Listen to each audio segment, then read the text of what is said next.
Nous continuons avec Isabelle Bouloc. On va passer à une autre actualité. On le sait, les océans, on ne cesse de vous le rappeler, ils sont pollués, et notamment par le plastique.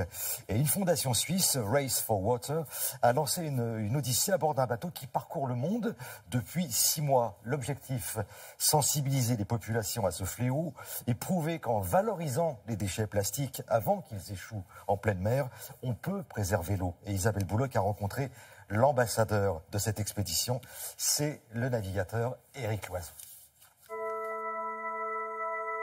En avril dernier, cet étrange bateau fendait la mer pour une expédition de 5 ans à travers le monde. Initié par une fondation suisse, Race for Water a pour mission d'alerter la population sur les dangers de la pollution plastique en mer. Devenir l'ambassadeur de cette expédition était une évidence pour le navigateur breton Éric Loiseau, vainqueur de nombreuses courses à la voile. Nous l'avons rencontré en escale à Paris. Lorsqu'on navigue en mer, on a l'impression que l'océan est propre. Et en fait, la pollution plastique, elle n'est pas forcément visible à l'œil nu. C'est-à-dire qu'on ne rencontre pas forcément partout des sacs plastiques qui traînent, des choses comme ça.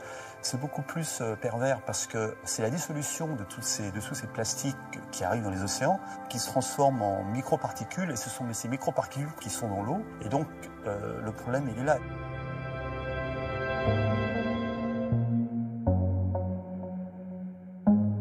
Les premiers objectifs de la mission sont d'abord de faire de la recherche, en invitant des scientifiques sur le bateau pour faire des observations, que ce soit en mer ou à terre.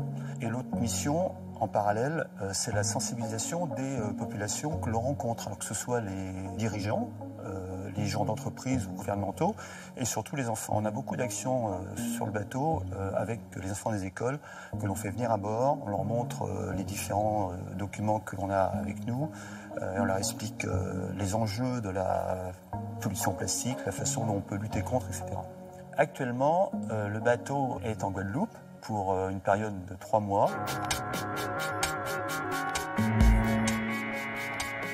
L'idée de la fondation est beaucoup plus de travailler en amont de la pollution plastique plutôt qu'en aval. C'est-à-dire qu'on pense qu'effectivement c'est intéressant d'essayer de récupérer le plastique des océans, d'essayer de le collecter, etc. lorsqu'il est dans la mer.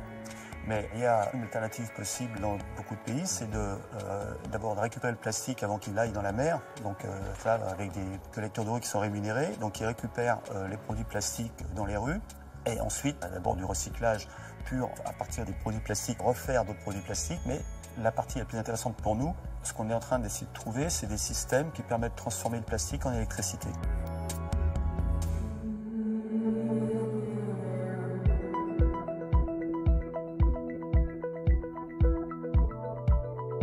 L'autre intérêt de ce bateau, c'est un exemple parfait de la transition énergétique et des solutions d'avenir, puisque d'abord ce sont des moteurs électriques, donc il n'y a absolument aucune production de gaz carbonique, etc.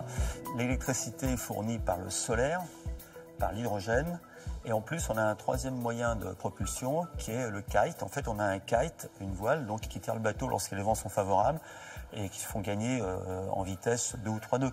Donc effectivement, on prouve qu'on peut faire un tour du monde avec du soleil, de l'air et de l'eau.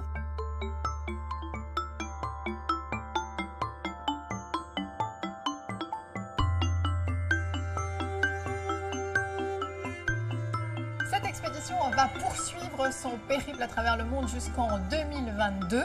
Mais c'est aussi à nous, ici, d'agir au quotidien en boycottant au maximum les plastiques dans nos achats et surtout les emballages superflus.